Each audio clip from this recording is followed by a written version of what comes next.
noite. Maravilha, eu estou aqui só observando, né, e novamente, né, aproveitando desse momento. Eu estou chamando ele de professor Laurentino porque estou me sentindo como um aluno, tá?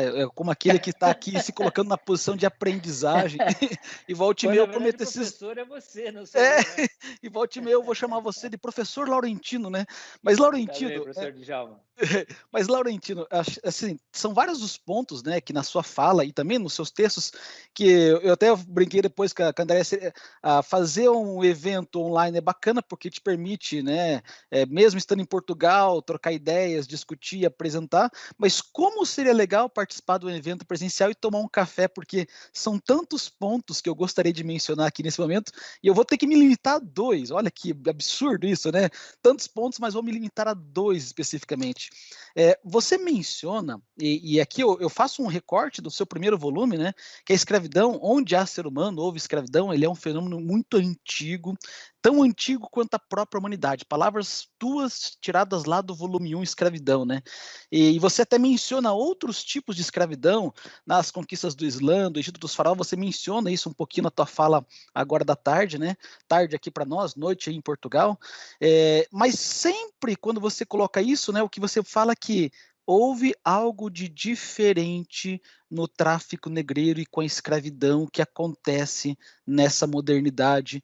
E aí a minha pergunta e minha curiosidade é um pouco dessa, né? Como é que a gente pode mensurar o impacto dessa organização sistemática e delimitada não mais apenas por conquistas territoriais, mas agora por cor da pele e toda essa sistematização e essa organização. É possível? Você tenta mensurar isso. Você traz estatísticas, algumas estatísticas que você trouxe aqui, né? Para cada 4 pessoas, para cada branco que pisava aqui, 4 eram escravizados e que vinham para a América. E aí você já mencionou, e o professor também, Flávio Bortolozzi, menciona aqui no chat, né? Que há uma forte herança da violência do controle escravista sobre a população negra nos dias atuais, e nossa cadeia, nossos camburões, é um pouco de prova disso, né? E a minha intriga e a minha pergunta, para a gente discutir aqui, é um pouco isso, né? Como que a gente mensura o impacto disso tudo? Primeira vez, cativeiro passa a ser sinônimo da cor da pele. Até então isso não existia. Aliás, a própria etimologia da palavra escravo vem de eslavo, né? Povo branco de olhos azuis que era capturado no leste da Europa e vendido na bacia do mar Mediterrâneo na época do Império Romano. O latim vem slavos, que deu origem a escravo. Com a escravidão africana, surge essa ideia, uma ideologia escravista que defendia que os negros eram bárbaros, selvagens, inferiores, praticantes de religiões demoníacas. Pior, que tinha uma maldição bíblica chamada maldição de Cã, lá da época do livro do Gênesis, de Noé, que teria amaldiçoado um dos seus filhos, o Cã, e que a descendência dele foi para a África, todo mundo ficou negro, e, portanto, era natural que fossem escravos. Então, essa ideologia escravista, defendida em bulas papais, em sermões de padres jesuítas, em tratados filosóficos da época, e que a gente vai ver até o século XVIII, século XIX, dizia que os negros eram candidatos naturais à escravização. Pior, que a escravização seria boa para os africanos. É um famoso sermão do padre Antônio Vieira, a Irmandade do Rosário, no Recôncavo Baiano, em que ele diz que os africanos no Brasil deveriam agradecer a Nossa Senhora do Rosário pela oportunidade deles se incorporarem à comunidade católica, cristã ocidental. Essa ideologia escravista deu origem ao que eu chamaria hoje uma ideologia racista, nesse início do século XXI. Muitos brasileiros que talvez jamais pronunciassem uma injúria racial em público, no fundo, acham que os negros são inferiores e que não merecem as mesmas oportunidades na sociedade brasileira. Só isso, só a permanência dessa ideologia racista, herdeira da ideologia escravista, explica a permanência de números de desigualdade como nós temos no Brasil. Um Brasil que aceita como se fosse normal os números que eu cito na abertura do primeiro volume, em que, por qualquer critério que a gente queira medir o Brasil, há um abismo de oportunidades entre a população branca, descendente de europeus, e a população negra ou mestiça, descendente de africanos. No meu entender, isso é a permanência de uma ideologia racista, que nega à imensa maioria da população brasileira oportunidades, com a ideia sutil de que essa população não merece as mesmas oportunidades porque é inferior. E aí o senhor realmente citou, né, professor? As nossas prisões no Brasil, o sistema carcerário brasileiro está entupido de pessoas negras, descendentes de africanos. Por que eles são mais propensos ao crime? Não, porque eles habitam áreas geralmente dominadas pelo crime, sem qualquer assistência do Estado. Um homem negro no Brasil tem muito menos possibilidade de defesa no tribunal do que um homem branco. Então, tem homens negros que ficam nas penitenciárias durante anos ou décadas à espera de uma defesa adequada e nunca conseguem, enquanto que um homem branco sai no dia seguinte com habeas corpus.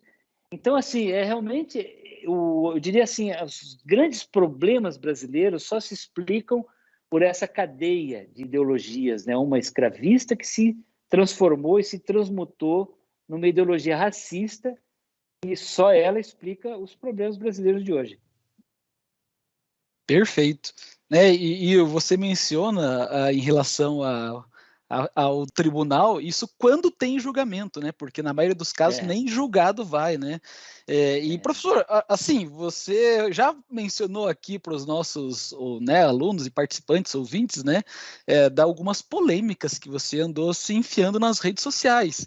E uma particularmente me chamou a atenção, que foi recentemente, né, que você fala, justamente por conta do lançamento do livro em Portugal, você faz uma declaração lá no Twitter, né, dizendo que você acha que o governo português, né, deveria fazer um pedido formal de desculpas por conta da escravidão, e aí parece que você foi mal compreendido e te surpreendeu, né, a reação nas redes do absurdo disso. Poderia contextualizar um pouquinho para nós, né? Não que a gente goste de polêmica, mas acho que isso é um elemento importante, até mesmo porque você menciona em algum momento nas suas respostas que há outros governos que já fizeram esse pedido de perdão público e isso não representa uma humilhação. Como é que foi essa reação aí para nós? Foi incômoda, professor Djalma, porque eu estou em Portugal e tive que ficar assim, meio tomando cuidado, porque eu recebi ameaça de morte. Olha só.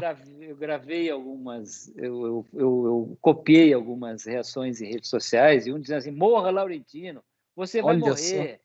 Ou então, uma frase muito famosa aqui em Portugal, que reflete o preconceito contra imigrantes estrangeiros, que é: volte para a sua terra, fique na sua terra. Cara, que Como se a absurdo, nossa né? história brasileira não tivesse nada a ver com Portugal, né? A história Seria. brasileira é uma coisa, como nós estamos assim, não tem jeito de separar a história de Portugal e do Brasil. Mas eu acho o seguinte, na verdade, eu não sou eu não sou um defensor, não estou em campanha para que o presidente Marcelo Rebelo de Sousa peça desculpas em nome da República Portuguesa. Eu apenas respondi a uma pergunta de um jornalista da revista Visão, em que ele Sim. perguntou: você acha que Portugal deveria pedir desculpas? Eu acho sim. Eu acho que existe uma ferida hoje, por exemplo, na paisagem, nos indicadores sociais, mas existe principalmente uma ferida na memória.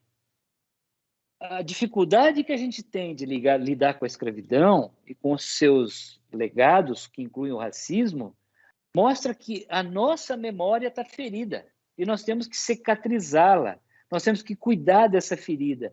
E o primeiro passo é por um reconhecimento do papel e das dores do passado, dos sofrimentos do passado, o que pode incluir um pedido de desculpas, um pedido de perdão. O perdão não é sinônimo de humilhação, mas de humildade. O perdão é o primeiro passo para a reconciliação. O perdão só é incômodo para aqueles que se recusam a pedir perdão ou para aqueles que se recusam a aceitar o perdão. Mas o primeiro passo, primeiro para um relacionamento maduro, um relacionamento que inclua a reconciliação, o entendimento entre os iguais, é o perdão. O Sim. Perdão não faz mal a ninguém. Não há nada de mal no perdão. As pessoas aqui em Portugal, elas falam assim: mas se Portugal pedir perdão, daqui a pouco todo mundo vai começar a pedir indenização ao Portugal, e Portugal já está com dificuldade financeira. Não, não necessariamente. Não necessariamente. Não significa. Então, é apenas uma desculpa para não reconhecer as dores e as dificuldades do passado. Mas eu acho assim, em Portugal eu percebi que Essa ferida é muito grande. Essa narrativa ufanista do Portugal desbravador, dos descobrimentos, é tão forte, ela é tão fundamental na construção da identidade portuguesa, que qualquer coisa que mexa nessa identidade é tomada como uma afronta ao orgulho nacional. Entendi. Então, não é que... Então, assim, é uma afronta, assim. Quando eu acho que as coisas não se excluem. O Portugal desbravador, inovador, tecnológico do século XV, XVI, Portugal que criou essa primeira aldeia global, não exclui a memória da escravidão. Ao contrário, só tornaria esse Portugal mais complexo, mais interessante. Uma coisa não exclui a outra. Mas eu estou andando devagarinho aqui para ninguém me pegar na rua. Perfeito. Se cuida, tá? Se cuida, Tá bom. porque nós queremos ler o 3º volume ainda. Professor André, da minha parte, tranquilo, como eu falei, teria vários outros pontos para mencionar aqui, né? Eu fiz uma lista aqui de pontos que mereceriam pelo menos um segundo ou um terceiro evento, tá? Mas a gente deixa a cargo da professora Wanda em fazer o meio de campo para poder organizar outros eventos com o Laurentino Gomes, que foi um prazer imenso aí. Passa a palavra para vocês. Prazer foi meu, muito obrigado. Bom, antes de eu passar a palavra para a professora Wanda, Laurentino, encerrar o evento, eu gostaria de compartilhar aqui com você e com todos aqueles que ainda estão nos assistindo, um dos motivos pelos quais eu acho que sim, Portugal deveria pedir perdão, né? Deveria. Eu tomo a liberdade de fazer um pequeno spoiler do volume 2 da sua trilogia sobre a escravidão. Eu comprei, estou lendo, devorando, assim, né? De forma muito voraz. Mas aqui foi difícil. Esse trecho foi difícil. O Laurentino mencionou, queridos alunos, professores e todos aqueles que nos assistem, um objeto que ele encontrou, né, numa exposição em Minas Gerais, né, professor? Foi. Museu de Artes e Ofícios de Belo Horizonte. Museu de Artes e Ofícios de Belo Horizonte. Uma balança de pesar escravo. E aí, esse objeto acaba se tornando um mote para uma narrativa que foi difícil de eu ler.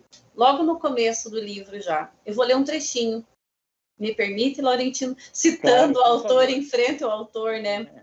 Ele fala que essas pessoas, né, esses africanos escravizados, depois de todo esse tormento que eles passavam nos tumbeiros, que era como eles chamavam esses navios negreiros, eles, quando chegavam aqui, né, para serem, então, comercializados, eles eram depilados, esfregados com sabão, untados com óleo de coco ou de dendê, né, pesados, medidos, examinados e apalpados em suas partes íntimas, obrigados a correr, pular e exibir a língua e os dentes. Ao término desse metódico ritual, vendedores e compradores acertavam um preço, de acordo com a idade, o sexo e o vigor físico dos cativos, que em seguida eram marcados a ferro quente com as iniciais da fazenda ou do nome do seu novo proprietário. Muito difícil para mim ler isso. É assustador, né? Muito difícil para mim ler isso, sabe? Seres humanos. Como eu falei no começo aqui, né? Eu moro numa chácara, eu trabalho com animais e eu não consigo imaginar o que é a dor que um ser humano sente ao ser marcado com ferro quente, ao ser apalpado publicamente, nu. Eu não consigo imaginar o que é essa dor. Essa é uma ferida ainda muito dolorida na nossa história. Essa é uma ferida ainda muito aberta, difícil de cicatrizar, e por mais que seja dolorido mexer nela, é fundamental mexer nessa ferida. A pior forma de lidar com esse nosso racismo é fazer de conta que ele não existe, porque ele é a base, ele é a estrutura dessa sociedade que nós chamamos de brasileira. Então, eu agradeço demais por tudo que você faz aí pela história do Brasil, pela possibilidade de meus alunos lerem e saberem sobre a história da nossa sociedade, a história do Brasil, e de uma forma, ao mesmo tempo, séria, né? Pautada aí em documentos, uma pesquisa que a gente observa que foi uma pesquisa robusta, né? Séria, e ao mesmo tempo numa linguagem acessível. Isso precisa ser dito, isso precisa ser comentado, isso precisa ser debatido. Quanto mais pessoas souberem debaterem a respeito disso, melhor. É fundamental esse debate. Então, eu agradeço demais, Laurentino. Agradeço, por mais dolorido que seja para nós lermos isso, nós precisamos trabalhar isso, né? Nós precisamos mexer nessa ferida, que ela é muito dolorida. Ela dói demais. Ela dói como esse ferro quente marcando a pele dessas pessoas, né? Eu agradeço demais, demais mesmo. E indico aí esse livro maravilhoso para todos aqueles que querem saber um pouquinho mais sobre a história do Brasil. Certo? Obrigado, professora.